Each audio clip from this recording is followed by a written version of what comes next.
안녕하십니까, 김일학 교수입니다.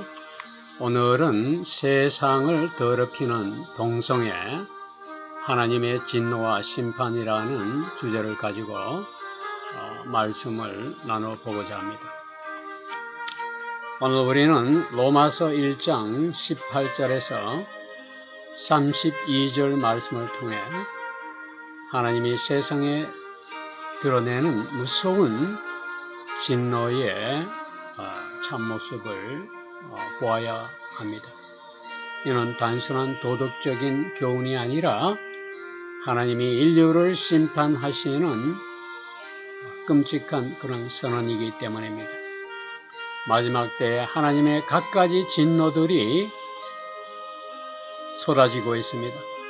로마서 1장의 진노는 이런 진노들 가운데 가장 무섭고 은밀한 심판을 드러내고 있습니다. 그것은 하나님이 죄의 수렁 속으로 빠져 들어가는 사람들을 버리는 그런 진노입니다. 창조 세계를 시편 기자는 이렇게 노래하고 있습니다. 하늘이 하나님의 영광을 선포하고 궁창이 그의 손으로 하신 일을 나타낸다라고 합니다. 산과 바다와 별들과 태양은 단순히 자연적인 현상이 아니라 창조주의 위대하심을 보여주는 증거이기 때문입니다. 우연히 존재하는 것은 이 세상에 아무것도 없습니다. 하나님은 모든 사람의 마음에 양심을 심어주셨고 우주 만물은 하나님의 섭리 가운데서 운행되고 있습니다.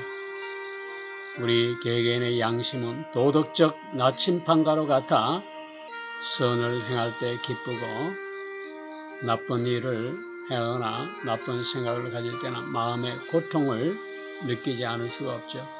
이 양심의 소리가 우리 마음속에 살아있는 하나님의 증거가 아니고 무엇이겠습니까? 아무리 양심이 무뎌진다고 해도 사람의 마음에는 옳고 그름을 구별할 수 있는 흔적이 그대로 생생하게 남아있습니다. 모세에게 율법을 주셨고 선지자를 통해서 말씀하시고 또 아들 예수 그리스도를 보내셔서 하나님의 뜻을 이 세상에 선포하신 분이 하나님이십니다. 하나님의 말씀인 성경은 우리의 죄를 드러내고 구원의 길을 밝히 보여주며 인간이 스스로 알 수 없는 진리를 분명하게 가르치고 있습니다. 창조와 양심만으로도 사람은 하나님을 알 수 있지만 성경은 더 구체적으로 명확하게 우리들에게 보여주고 있습니다. 하나님의 존재를 창조가 증거하고 인간의 양심이 증거하며 성경이 증거하고 있습니다. 그런데도 사람들이 하나님을 부인한다면 그것은 지적인 무능이 아니라 의지적인 반역이기 때문입니다. 로마서 1장 24절 말씀을 보니까 사람들이 핑계치 못할 성적인 음란을 생생하게 경고하고 있습니다. 이것은 하나님께 버림받은 가장 뚜렷한 증거라는 사실입니다. 사람의 마음속 깊은 정욕이 통제받지 못한 채로 드러나고 있기 때문입니다. 오늘날 우리가 살아가는 세상을 보세요. 이른바 성적인 혁명이란 슬로건 아래 결혼 제도는 세상의 조롱거리가 되어버린 지 오래되었습니다. 혼전 성관계와 동거와 간음과 온갖 음란한 성적인 죄악들이 오히려 우리 일상생활 가운데 자유와 해방감으로 상징되어 둔갑이 되어버렸습니다. 포르노 산업은 발전하여 인터넷과 미디어를 통해 가정과 학교, 사회, 심지어 어린아이들의 마음까지도 깊이 파고 들어가 버렸습니다. 한때는 수치스럽게 여겨졌던 것이 이제는 문화라는 이름으로, 예술이라는 이름으로, 자유라는 이름으로, 해방이라는 이름으로 당당히 그 자리를 차지하고 말았습니다. 역사적으로도 이런 타락은 반복되어 왔습니다. 그리스와 로마 제국은 반역과 풍요와 부여 속에서 도덕적으로 무너진 것을 우리는 역사를 통해서 잘 알고 있습니다. 도시 곳곳에는 음란한 신전이 세워졌고 우상 숭배와 성적인 문란함은 만연되었었습니다. 사람들은 신들의 이름으로 음란을 합법화했고 결국 그들의 사회는 도덕적으로 힘을 상실한 채 몰락하지 않을 수가 없었습니다. 이스라엘 역시 가나안 문화에 물들어 우상 숭배와 음행에 빠져 하나님의 심판을 받았던 예를 우리는 잘 알고 있습니다. 오늘 우리 사회 역시 똑같은 길을 걸어가고 있는 안타까운 현실을 외면할 수가 없습니다. 성적인 타락은 결코 사소한 문제가 아닙니다. 그것은 하나님이 창조하신 질서 자체에 대한 도전입니다. 하나님은 결혼을 남녀의 결합으로 말씀하십니다. 성을 거룩한 결혼의 울타리 안에서 생명과 사랑을 나누는 도구로 주셨습니다. 그러나 세상은 그 울타리를 부숴버렸습니다. 성을 쾌락과 욕망의 노예로 만들어버렸기 때문입니다. 이것은 해방이 아니라 하나님의 무서운 심판의 전조가 될 것입니다. 로마서 1장 26절에서 보면 하나님께서 그들을 부끄러운 욕심에 내버려 두셨으니 남자들이 남자와 교합하고 여자들이 여자와 교합하여 자연스러운 관계를 버리고 서로 음행이 부릴 듯하여 부끄러운 일을 행하였다라고 질책하고 있습니다. 이는 단순한 성적인 취향이나 소수자 권리의 문제가 아닙니다.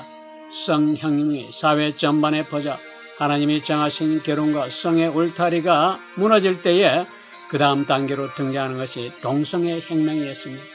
처음 은밀하게 행해진 것이 곧 드러나고 자연스럽게 합법화되어 버렸고 제도화 되어버린 것입니다. 과거에는 수치로 여겨졌던 것들이 이제는 권리로 포장이 되고 자유로 포장되고 인권으로 포장되고 소수자의 권리로 포장되어 버렸습니다.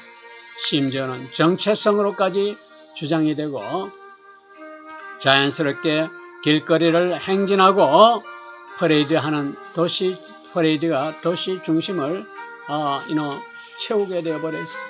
사람들이 박수를 치고 교회들마저도 그 죄악을 인정하는 지경에 이르게 되었으면 통탄하지 않을 수가 없습니다. 교회 목사들 가운데 동성애를 지지하는 목사들이 얼마나 많습니까? 소수자 인권과 자유라는 이름으로 얼마나 성적인 왜곡된 성적 혁명이라는 이름으로 온 사회를 더럽히고 있는지 탄식하지 않을 수가 없습니다. 서구 사회는 지난 수십 년 동안 동성애를 죄로 여겨했던 단계에서 이제는 동성애 결혼을 합법화하기에 이르렀고 성소수자 교육을 어린아이들까지 강제로 주입하는 단계로 진입해버렸습니다. 우리 한국의 초등학교에서는 섹스에 관한 교육을 가르치고 있는 현실이 되어버렸습니다. 이제는 남자와 여자의 경계가 무너져 버렸습니다. 심지어 자신이 원하는 성을 선택할 수 있다고 정하는 정체성 혁명으로까지 타락해버렸습니다. 하나님을 버린 사회는 반드시 창조 질서를 거부하고 하나님이 남녀를 지으셨다는 근본적인 진리를 부정합니다. 그러나 성경은 하나님이 동성애는 가증한 죄라고 분명히 적고 있습니다.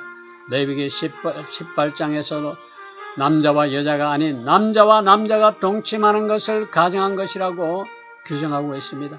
얼마나 무서운 하나님의 질책이십니까? 창세기 19장에서 소돔과 고모라는 바로 이 죄악으로 인해서 하늘에서 유황불이 내려와 심판을 받았습니다.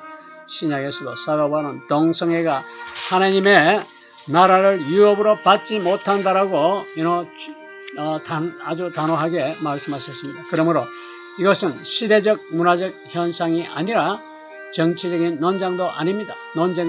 이것은 영원한 생명과 멸망이 걸린 심각한 문제가 아닐 수가 없습니다.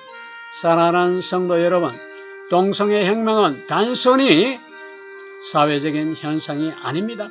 이것은 하나님이 이미 이 시대를 심판 가운데 내버려 두셨다는 무서운 증거입니다.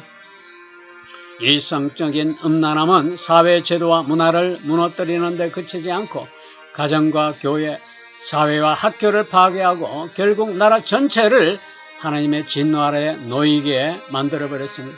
이것이 하나님의 경고이고 우리가 살아가는 이 시대의 안타까운 현실입니다.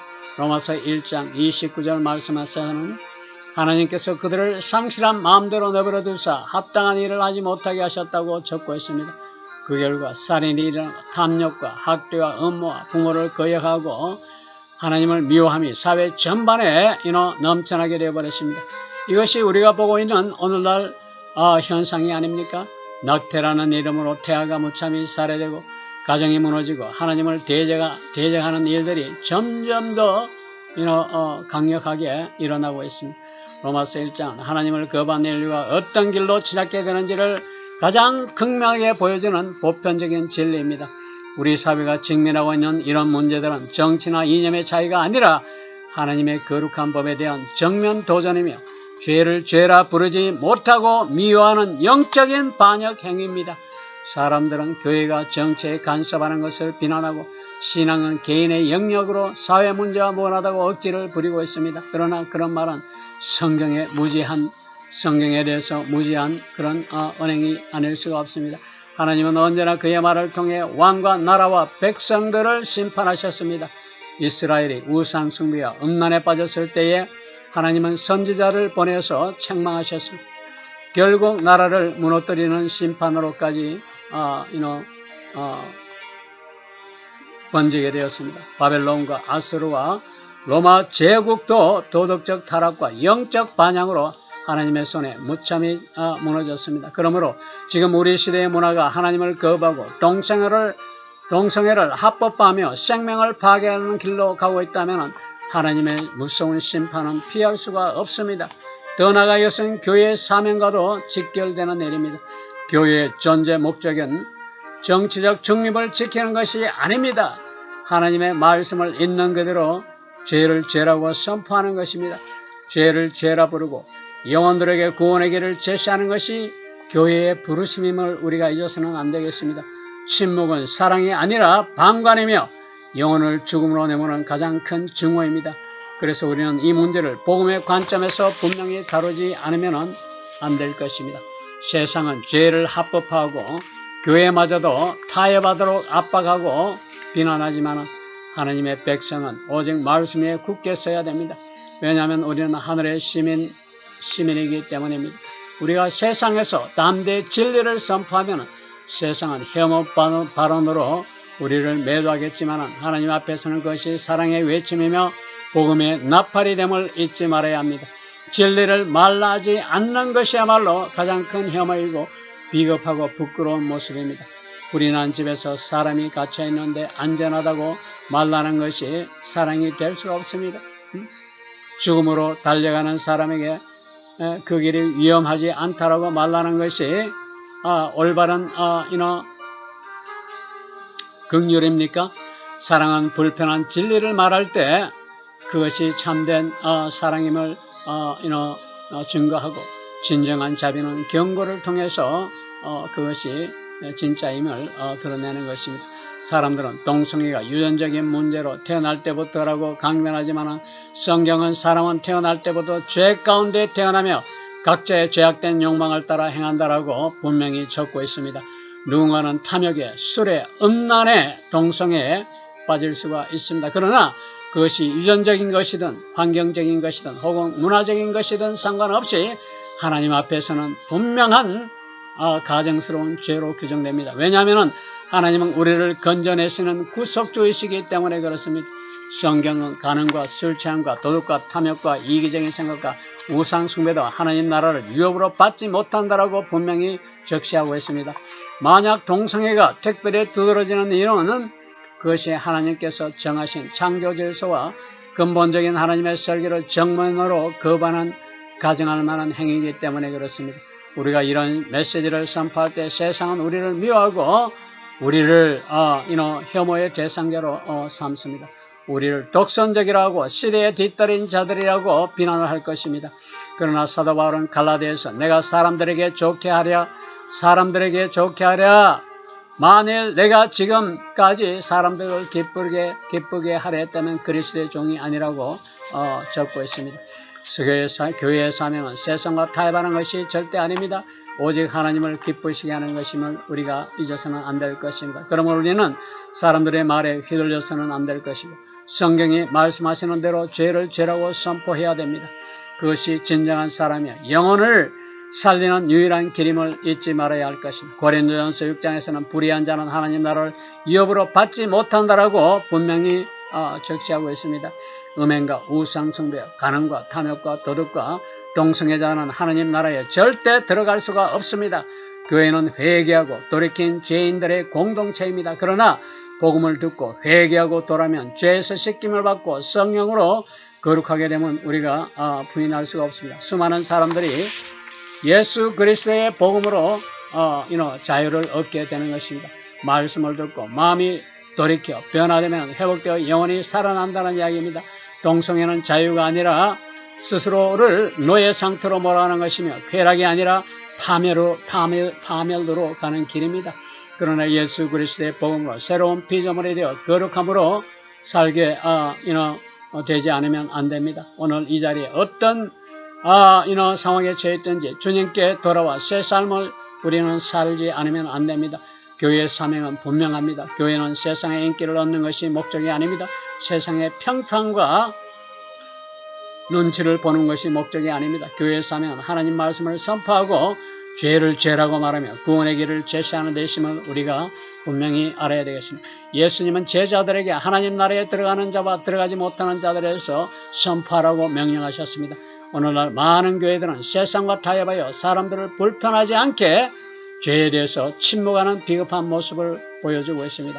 동성애를 포함한 문제에도 교회는 철저히 침묵하고 있습니다. 그러나 침묵은 사랑이 아니고 비겁한 행위입니다.